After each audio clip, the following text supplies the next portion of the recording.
Awal mulanya Syekh Hasanuddin itu ya putra Syekh Yusuf Siddiq, ulama besar dari Campak. Ya asalnya mah dari Mekah, cuman dia awal menyebarkan agama Islam itu di Campak. Campak itu dia diutus oleh ayahnya untuk menyebarkan agama Islam ke Pulau Jawa, istilahnya ke negeri Nusantara. Akhirnya beliau berangkat atas perintah ayahnya untuk menyebarkan agama Islam di Pulau Jawa. Waktu itu kalau nggak salah tahun 1859 Masehi kalau nggak salah. Dia berlayar, akhirnya dia bersandar di Pelabuhan Muara Jati Cirebon. Singgah di Pelabuhan Muara Jati Cirebon, akhirnya disambut oleh Ki Gedeng Tapa, Pasepuhan Cirebon. Ki Gedeng Tapa itu adalah ayah dari Nyi Subang Larang. Ada kepentingan apa, ada urusan apa, datang ke sini. Ya, akhirnya beliau katanya di sini banyak siluman lah, katanya kan waktu zaman Hindu-Buddha ya. Waktu zaman Hindu-Buddha itu masih kekuasaan Prabu Anggalarang, Raja Pajajaran. Dia berbawakan kitab untuk menyebarkan agama Islam, cuman tadi kecium sama Prabu Anggalarang, akhirnya mengutus putranya Pangeran Manarasa, istilahnya Syekh Hasanuddin Syekh Kuro itu tidak boleh ada di Pulau Jawa. Ya, jadi perbawaannya panas karena wali itu bijak. Daripada ada peperangan, kalau perlawanan kan pasti ada peperangan. Akhirnya dia kembali ke Campak. Cuman Ki Gedeng Tapa itu menitipkan putrinya. Waktu itu Nyi Subang Larang baru usia 10 tahun, baru remaja putri, untuk berguru gitu. Dititipkan kepada Syekh Hasanuddin untuk berguru ke Syekh Kuro. Itu dibawa, akhirnya dia kembali ke Campak sama Subang Larang ikut. Nah setelah 10 tahun kemudian gitu kan, itu waktu itu 1849. Setelah tahun 1859 beliau kembali lagi karena tetap kata ayahnya harus menyebarkan agama Islam di Pulau Jawa. Nah, waktu kembali lagi itu Subang Larangnya udah gadis, udah perawan gitu, udah istilahnya udah balik lah gitu ya, udah gadis, udah cantik gitu, dan udah berilmu, udah bisa baca Quran. Akhirnya dia kembali ke Pulau Jawa, berlabuh di Muara Tanjung Pura, Pelabuhan Tanjung Pura itu yang perbatasan Kerawang Bekasi, Kali Citarum itu Pelabuhan Tanjung Pura itu. Bersama Syekh Dargom, Syekh Maulana Yusuf Maskur, Syekh Abdurrahman, terus Syekh Ali, terus sama Nyi Subang Larang. Cuman kedatangan beliau itu udah kecium bakal kedatangannya itu. Akhirnya disambut oleh Ki Gedeng Kerawang, istilah sesepuh Kerawang. Beliau tidak boleh untuk menyebarkan agama baru di Pulau Jawa, khususnya di Jawa Barat, di Karawang. Ya akhirnya karena itu udah terakhir, akhirnya dia itu diserang oleh pasukan Ki Gedeng Kerawang. Akhirnya ya itu kan banyak pasukannya ya, sekitar 1-2 kompi bawa pasukan, ya sukarnya cuma berenam. Akhirnya itu di kapal itu, di perahu itu ada labu. Labu dibanting itu bijinya jadi tentara, Pak. Akhirnya pasukan Ki Gedeng, biji labunya itu jadi tentara. Akhirnya itu Ki Gedeng Kerawang nyerah, bahkan dia mau berguru.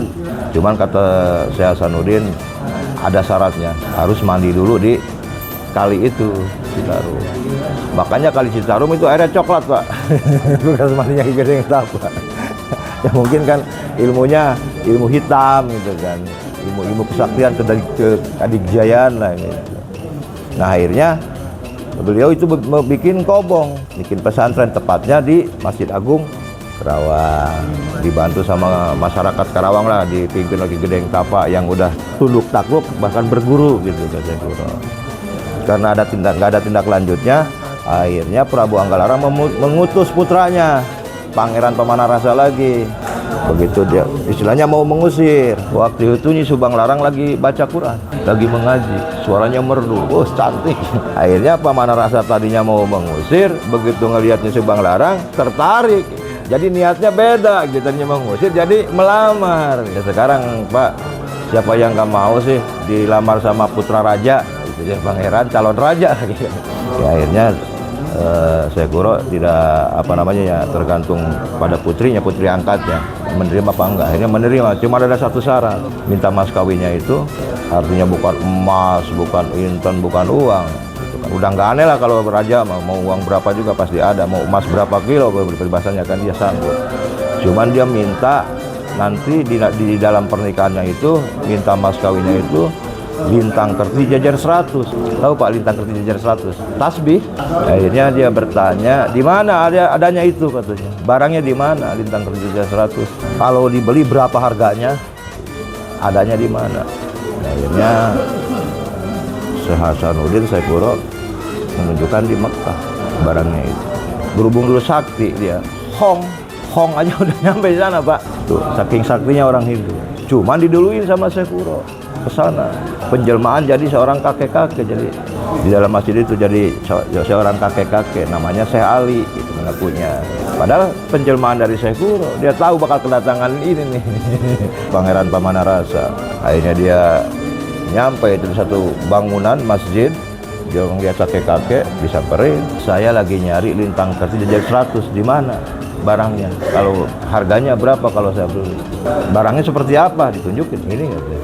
"Oh itu, mau dibeli berapa kek?" Istilahnya kalau uang rupiah baru berapa dijual berapa miliar ya, karena kan udah cinta banget sama Subang Larang itu udah ngebet. Akhirnya si kakek cuma senyum, gak usah dibeli, cuman baca 2 kalimat syahadat. Itu persyaratannya. Ya akhirnya dia disanggupi. 2 kalimat syahadat itu kan secara tidak langsung dia masuk Islam. Masuk Islam. Bahkan dia udah ke Mekah, diislamkannya di Mekah. Kalau menurut sejarah. Akhirnya dia udah mendapatkan itu dengan gembira. Begitu bilang Hong, gak bisa kemana-mana dia gitu. Ya akhirnya dia menikah.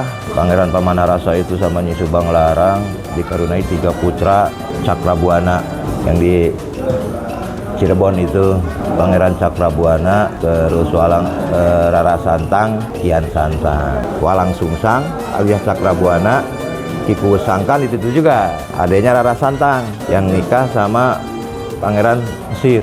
Yusyang Bontot, Kian Santang yang makamnya di Godo Garut, Syekh Rohmat Suci Godo. Nah gitulah itu secara singkatnya. Jadi dia di Karawang itu adalah bekas pesantren. Nah setelah dia membangun pesantren dan dia membentuk Wali Songo, itu Wali Songo itu muridnya Pak 9 wali, 10 ini tunggal. Setelah terbentuk setiap daerah gitu ya, sampai Jawa Timur, Jawa Tengah, sampai Bali, sampai Banten, udah terbentuk semua, udah kuat. Akhirnya dia ujlah, gitu. Dia menyendiri gitu, menyepi diri. Akhirnya datang ke sini ke Tanah Timbul nih. Nah, setelah dia ujah di Pulau Bata, waktu itu Pak ini Pak, laut, hutan, iya, pulau gitu, pulau. Cuma tidak bisa sama Belanda aja nggak bisa dikeker, nggak bisa dideteksi. Saking angkernya, saking keramatnya. Nah akhirnya Sultan Sulaiman yang dari Cirebon itu dia mencari keberadaan beliau. Akhirnya mengutus Syekh Simarja yang dari Sukapura itu, Pangeran Sukapura, untuk mencari keberadaan beliau. Ya, akhirnya sampai ke Bogor, sampai ke mana lah keliling, Kuta Tandingan, sampai lewat Kaliodi. Akhirnya ditemukannya di sini bersama masyarakat.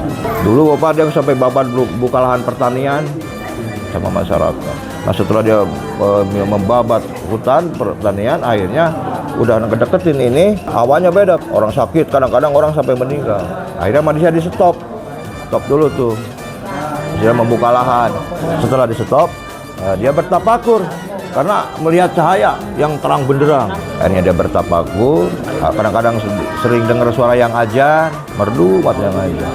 Akhirnya dia tahu titiknya di situ. Akhirnya dia bertapakur, munajat kepada Allah. Ada apa? Ada siapa di sini? Ya akhirnya begitu dia mengucapkan Assalamualaikum, dijawab Waalaikumsalam. Saya Hasanuddin Syekh Guru.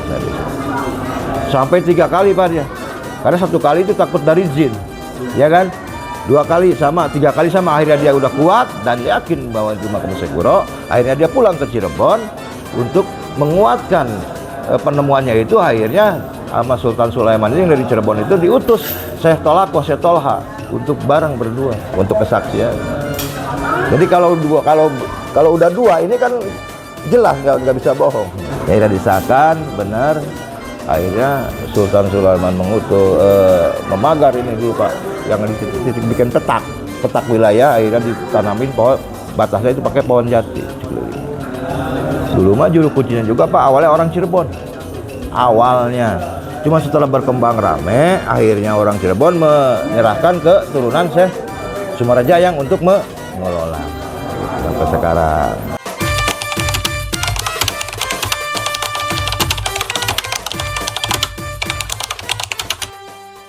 Nggak ada tahu yang bikinnya siapa. Ada yang tahu bikinnya itu semua. Itu kalau nggak salah bekas tempat buat wudhu itu kurang lebih 8 meter, nggak dalam-dalam amat gitu. Cuman airnya nggak pernah kering Pak, walaupun kemarau. Airnya bening, cuman asin. Kalau nggak percaya, ambil airnya, bandingkan sama air aqua itu sama Pak. Nggak ada istilah keruh apa nggak. Itu singkatnya. Kalau ini apa, kalau di rawat dawal ini mah aja. Terus saya ngambil ininya aja, ngambil singkatnya aja.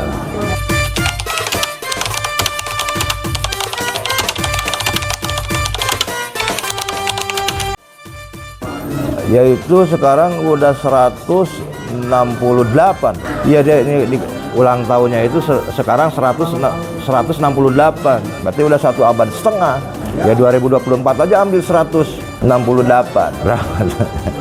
Ya sekitar 1800-an. Berarti 1859. Kan waktu diketemukannya itu 1859 bulan Sa'ban, Sabtu akhir Kliwon. Setiap tabligh akbar malam Sabtu Kliwon itu padat pengunjung Pak. Dari mana aja datang. Sampai berdesak-desakan lah. Apalagi waktu tahun 95 sampai tahun 2000. Itu membludak.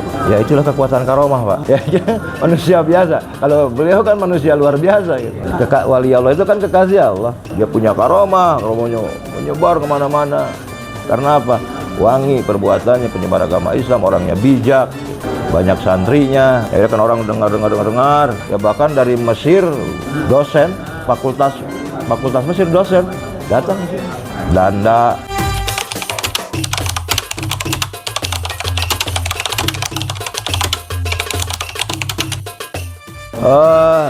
Mungkin ada Pak, ideologi lah kan, istilahnya orang tua mau suka pengen gini kan lah.